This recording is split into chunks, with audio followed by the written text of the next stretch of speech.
'Coffee with a killer' just 1 hour 41 minutes run టైమ్‌తో 'ఆహా'లో stream అవుతుంది ఈ మూవీ. 'ఆర్‌పి పట్నాయక్' గారి కథ, స్క్రీన్ ప్లే, డైరెక్షన్. ఇక సినిమా చూసాక నాకైతే 'ఆహా' కోసమే ఇది 'ఆహా' అని మరొకసారి గుర్తు చేయడానికి తీసినట్లుంది. అస్సలు నచ్చలేదు గైస్ మూవీ. మళ్ళీ రీజన్ చూపించకుండా పార్ట్ 2 అంట. పెద్ద పెద్ద క్యారెక్టర్ ఆర్టిస్టులైతే పెట్టగలిగారు. అలాగే ప్రశాంత్ వర్మ గారి 'ఆ' మూవీ స్టైల్‌లో ఒక దగ్గరే వేరే వేరే వాళ్ళు కాన్వర్సేషన్స్ అన్నట్టుగా తీసుకెళ్లారు. కానీ కామెడీ చేయడానికి ట్రై చేస్తూ ఇదొక థ్రిల్లర్ అంటే ఎలా కన్విన్స్ అవుతాం? అసలు ఆ ఎన్వైర్న్‌మెంట్‌నే థ్రిల్లర్ సినిమాలోనే లేదు. నవ్వు తెప్పించిన కామెడీ, కనెక్ట్ అవ్వని characters, forced thrilling scenes, lack of engagement. అసలు 1 అవర్ 41 మినిట్స్ చూసినట్టుగా కాకుండా 3 అవర్స్ చూసినట్టుగా కష్టంగా గడిచింది మూవీ. ఫస్ట్ సీన్‌లోనే డిస్కనెక్టెడ్ నేను. అసలు ఒక ప్రొఫెషనల్ కిల్లర్‌ని పట్టుకుంటే, పట్టుకున్నవాడు చేతులు తాడుతో కట్టారా లేదని ఆ మాత్రం చూసుకోరా? వాడు ఏకంగా పెద్ద గన్‌తోనే కాల్చేస్తాడు. ఇదే పెద్ద ఇల్లాజికల్. ఇక ఫ్యామిలీతో చూడొచ్చా అంటే యెస్ చూడొచ్చు. అడల్ట్ కంటెంట్ ఏం లేదు. బేసిక్ స్టోరీ లైన్ ఏంటంటే, ఒక ప్రొఫెషనల్ కిల్లర్‌కి ఎవరో గుర్తు తెలియని వ్యక్తి ఒకరిని చంపాలి అంటూ ఫోన్‌లో గైడ్ చేస్తూ ఉంటాడు.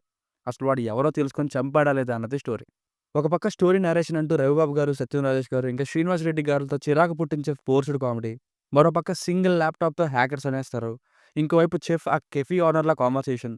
మరోవైపు ప్రేమ జంట ఇంట్లో ఒప్పించాలనే కాన్వర్సేషన్. ఇంకోవైపు ఒక ఎఫ్ఐఆర్.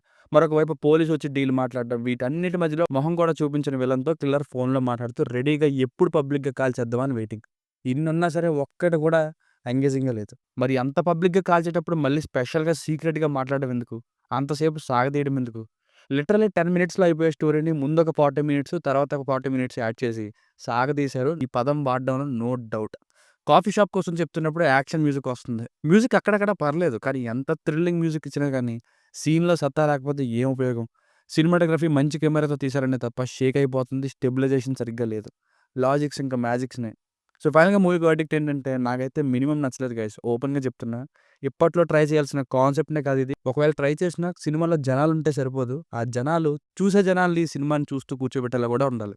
Very disappointing film. దీనికి రేటింగ్ వచ్చేసి ఇది నా ఒపీనియన్ 1.5/5. మీకంటే నా వర్క్ నచ్చినట్లయితే మరిన్ని రివ్యూస్ కోసం మన ఛానెల్‌ని సబ్స్క్రైబ్ చేసుకోండి. థాంక్